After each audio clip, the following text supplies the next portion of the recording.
Salut à toi et bienvenue sur Carocast. Découvre tout de suite l'épisode du jour. Bonne écoute. Aujourd'hui, nous avons l'honneur d'accueillir Maëlia, une personne exceptionnelle dont le parcours et les réalisations méritent d'être mis en lumière. Maëlia, bienvenue à toi. Merci beaucoup, Caroline. Très enchantée de te rencontrer sur cette plateforme, en tout cas. Écoute, moi je suis ravie. Et puis sans plus attendre, est-ce que tu peux nous parler un petit peu de toi? Oui, alors j'ai 31 ans. Je suis maman d'un petit garçon de 1 an. Je suis expatriée depuis 4 ans au Sénégal. Bientôt un retour, mais pour l'instant, ça fait 4 ans que je vis au Sénégal. Du côté professionnel, on va dire, je suis quelqu'un qui a travaillé depuis très jeune, que ce soit du boulot étudiant, et puis après de rentrer dans la vie active. Je suis rentrée dans la vie active à peu près à l'âge de 18 ans, en faisant un DUT technique de commercialisation en alternance chez Orange. Ensuite, j'ai été surveillante, comme tu sais. Et après, je suis rentrée en tant que fonctionnaire au ministère des Armées, catégorie B. J'ai fait de l'achat pendant 4 ans avant de venir ici et je vais repartir dans l'achat au retour. Donc voilà. Après, je suis quelqu'un qui aime rigoler, qui suis, on peut dire, solaire quand je suis avec les gens, pas avec une très très grande confiance. Et voilà. Après, c'est qu'il y a des moments où c'est pas facile à gérer. Par exemple, là, pendant 4 ans, je ne travaillais pas. Et c'est vrai que c'est pas quelque chose qui a été facile à gérer, que ce soit pour moi et pour les gens qui m'entourent. C'est pas Les gens oublient que femme au foyer, c'est pas forcément toujours simple, même si c'est un choix. C'est une très belle étape hein, de s'expatrier comme ça. Franchement, c'est une belle expérience. Donc, Ouais. franchement, je suis super contente que tu puisses nous partager justement ce retour d'expérience. Tu as un très beau parcours parce que justement, tu as pu toucher à différents types de domaines en termes de métier. Mais est-ce que de ton côté, tu as des passions ou des centres d'intérêt qui peuvent te distinguer en fait des autres? Enfin, qu'est-ce qui te plaît, toi? Alors, je suis très touche à tout, surtout dans le monde créatif. J'adore dessiner. Ça, c'est une passion depuis que je suis toute petite. Alors, je suis autodidacte. Il me suffit d'avoir quelques petits trucs et on est parti. Et c'est vrai qu'ici, j'ai découvert aussi, comme j'avais un peu de temps, la couture. Du coup, je me suis mise à créer des petits sacs, des vêtements, des choses comme ça. Mais c'est vrai que ça a toujours ce côté créatif. Il me suffit d'un carton, un peu d'idées et yallah, on y va. À tous ceux qui nous écoutent, hein, Malia, tu es une très grande créatrice, donc bravo, bravo pour toi, pour tout ça. Et justement, par rapport à tout ton parcours, que ce soit justement au niveau de tes passions, que ce soit au niveau de tes métiers ou autres, quelles sont les réalisations ou la réalisation dont tu es la plus fière? J'avoue que c'est le fait d'être maman. C'est quelque chose je savais qu'il allait arriver un jour, qui me faisait très très très très très peur d'être maman et de me sentir épanouie dans ce rôle, de savoir que je fais les choses bien, que mon petit bout avance bien. Donc ça c'est plutôt ma fierté au niveau personnel, on va dire. Au niveau professionnel, on va dire de me dire que j'ai pas grand-chose comme bagage et que finalement j'ai pu en arriver là, d'avoir un poste assez bien payé où tout est quand même on arrive à reconnaître ce que je suis, comment je suis et à le valoriser. C'est en frappant à quelques portes, un peu à droite, à gauche, ou en rencontrant des gens, j'en suis arrivée là et d'avoir pris ces opportunités-là, ouais, c'est ce dont je suis le plus fière. Ouais, et puis c'est vrai que quand tu ouvres des portes, quand tu es capable justement d'oser, bah, c'est là où tu vas découvrir des choses dont tu aurais peut-être même pas imaginé ou... J'ai une mère biologique qui a des soucis, qui avait, parce qu'elle est décédée, des gros soucis psychologiques. Et ça s'est surtout déclenché à ma naissance. Et donc moi, c'était un peu ma peur viscérale de me dire, je peux peut-être reproduire ce schéma ou peut-être que moi, ça va m'arriver. Et donc le fait que, tu vois, on a passé le temps fatidique où elle a craqué. Je me dis, moi, j'ai réussi. Et c'est vrai que ça, c'est cool. Bah, écoute, franchement, déjà, je suis super contente pour toi, parce que c'est vrai que on s'en rend pas compte, mais quand on a des blessures au fond de soi, on n'a pas envie de reproduire les mêmes schémas. Donc, que C'est tu aies ça. pu surmonter cet obstacle-là, franchement, bah, je suis contente pour toi et vraiment félicitations. Merci beaucoup. Mm. Et du coup, justement, on va rebondir sur ça. Quels sont les défis que tu as surmontés dans ta vie qui t'ont aidé, tout du moins, à devenir la personne que tu es aujourd'hui? Je pense que le plus gros défi a été d'accepter la maladie de ma mère, de la comprendre et de l'accepter. Mais bon, après, en fait, ça crée quand même des failles, même si j'ai été énormément aidée, ça crée des failles dans le sens où il y a eu beaucoup de moqueries quand j'étais jeune par rapport à elle. Après, ça a été plus interne, c'est-à-dire la peur de devenir comme elle, de finir comme elle, d'avoir les mêmes problèmes qu'elle. Et après, ça a été beaucoup de culpabilité parce que du coup, j'avais créé tellement une barricade que j'en étais indifférente de ce qu'elle pouvait ressentir, de ce qu'elle pouvait être. Et donc, j'ai eu énormément de culpabilité. Mais cette maladie psychologique a été très dure à intégrer, surtout en tant qu'enfant, de savoir que c'est pas de ta faute, que c'est pas forcément lié à toi ou même que tu vas forcément reproduire ce qu'elle a vécu. Je pense que ouais, ça a été le plus dur et je pense que c'est aussi pour ça que le côté où ma grande fierté est d'être maman, c'est que je me suis dit voilà, en fait, je ne suis pas elle, je peux être quelqu'un de différent. Bon, après, c'est aussi, j'ai été accompagnée, bien sûr, hein, découvert ça toute seule, voilà. Parce que j'ai quand même la chance que mon père ait rencontré une femme formidable qui est devenue ma maman, qui m'a permis d'avoir cet équilibre et de surmonter cette faille que tu peux avoir parce que les gens ne comprennent pas forcément quand tu dis que tu as une mère biologique qui s'occupe pas forcément de toi, que tes parents sont séparés mais que tu vois pas l'autre côté. Plus jeune, j'ai des amis qui l'ont rencontrée parce qu'elle venait à l'école. Et c'est vrai que les maladies mentales ne sont pas forcément encore très très bien vues et très en fait très souvent on dit que tu vas finir comme elle parce qu'elle a été enfin voilà, les personnes ont un problème mental. Du coup, tu vas être forcément comme elle. Et c'est vrai que ça a été dur dans le cheminement personnel de passer au-dessus de ça et de le faire comprendre à son entourage. Et voilà, c'est vrai que ma maman actuelle, enfin qui a grandi avec moi et tout ça, m'a toujours m'a adoptée et m'a protégée et s'est occupée de moi comme une maman, comme si j'étais sa fille. Et du coup, honnêtement, chapeau à elle aussi.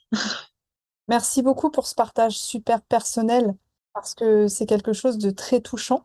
Et justement, tu vois, il est fort en fait ton témoignage parce que je me dis, les personnes qui sont dans ta situation, à qui on dit justement tu vas ressembler à ta mère ou à ton père avec un problème de ce même style, bah, comment toi tu as réussi en fait à trouver cette force et à la puiser pour te détacher de ça, de ce schéma et réussir à trouver ta propre identité? Ça a été très compliqué. J'ai fait beaucoup de thérapie. J'ai été aidée par un psychologue. Parce qu'en plus, je pense que quand la maladie arrive quand t'es enfant, tu sais pas forcément que ça va forcément se décalquer sur toi, ou quand on dit c'est une maladie mentale, bah, il y a des gènes, donc tu peux le déclencher, t'as toujours un peu cette épée Damoclès au-dessus de la tête. J'ai, ouais, suivi énormément de thérapie, puis j'ai, bah, mes parents qui m'ont aussi beaucoup aidé, mon père et ma mère, pour me dire que, bah, je suis pas comme elle, je ne vais pas devenir comme elle, ne t'inquiète pas. Et je pense que l'étape qui a suivi a été aussi avec mon mari, le fait d'envisager l'enfant. Pour moi, c'était quelque chose qui était assez rédhibitoire pendant très longtemps, comme elle a perdu pied à ce moment-là. Bah, il faut passer étape par étape. Je pense qu'il faut pas hésiter à voir quelqu'un dont le métier c'est d'être psychologue ou psychiatre. C'est pas grave d'avoir un psychiatre. Ça te fait pas toi forcément quelqu'un de fou. Ça a été dur aussi de l'entendre. Je pense qu'il faut aussi que la société en général dédramatise d'aller voir quelqu'un, de se faire aider, de pouvoir avoir une aide c'est son métier, c'est vers enfin, quelle question te poser, vers quel endroit t'amener dans tes recherches personnelles. Après, c'est les mains tendues, hein. C'est vrai que je dis pas que tout le temps c'est encore simple. Voilà, quand j'ai des petits moments de doute, j'appelle ma maman et je dis, elle me remonte le moral et on est reparti. Mon mari aussi m'aide beaucoup à me pas, quand j'ai ces moments où j'ai peur, parce que ça arrive, surtout au moment de la grossesse avec les hormones et tout ça, t'as un peu l'impression de vriller dans ta tête.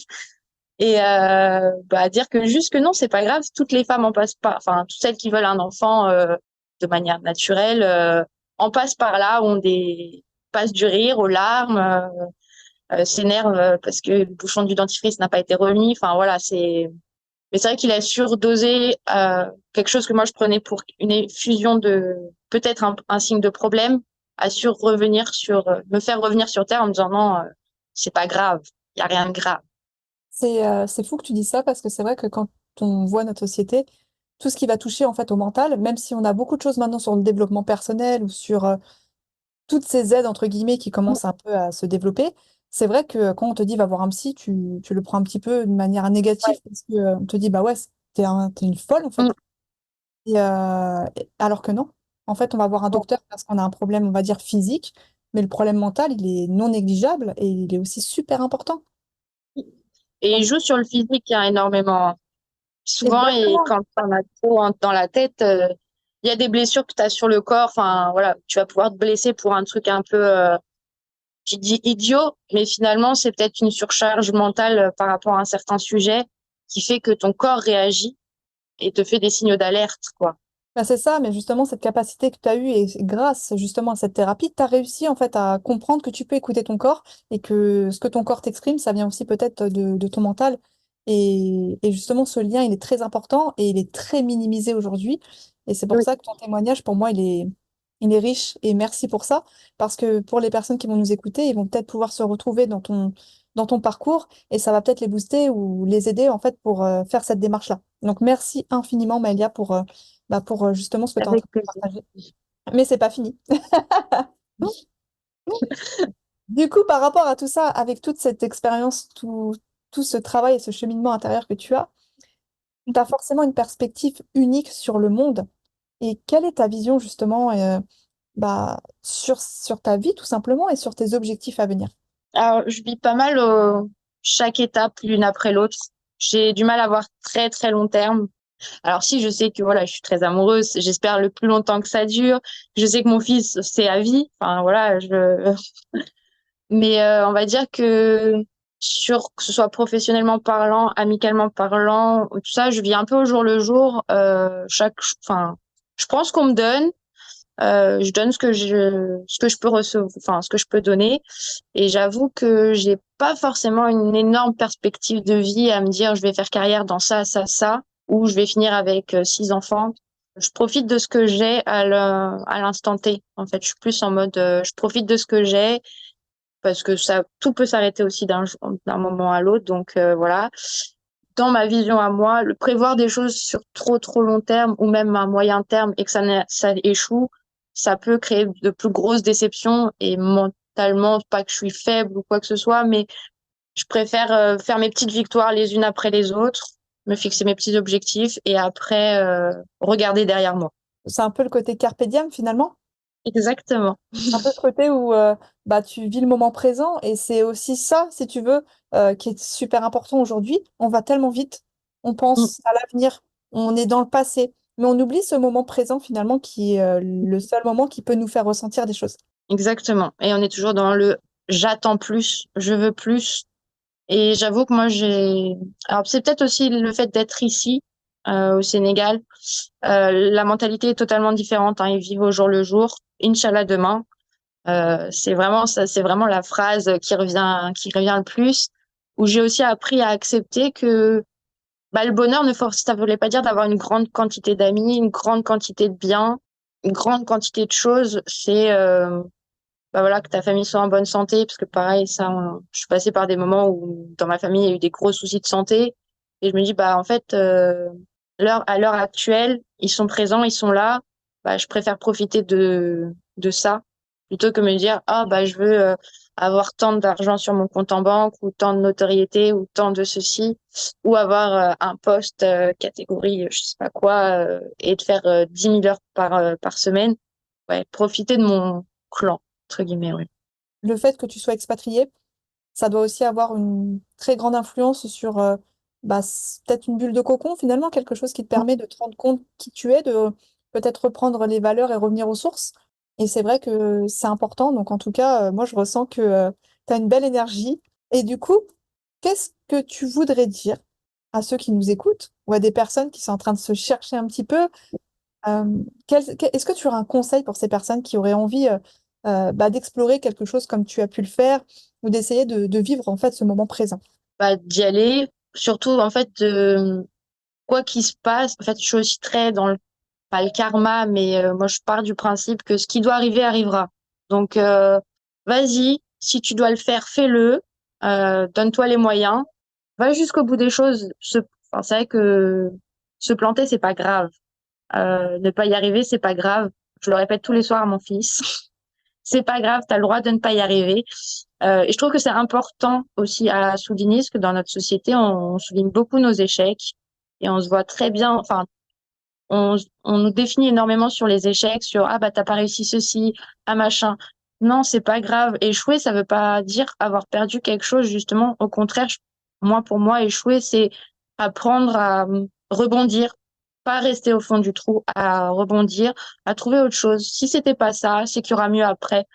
Après, c'est très optimiste, mais c'est vrai que je suis plutôt comme ça. Je sais qu'il y a des moments de vide dans la vie. Enfin, il y a des moments où on va pas bien, où tout nous réussit pas.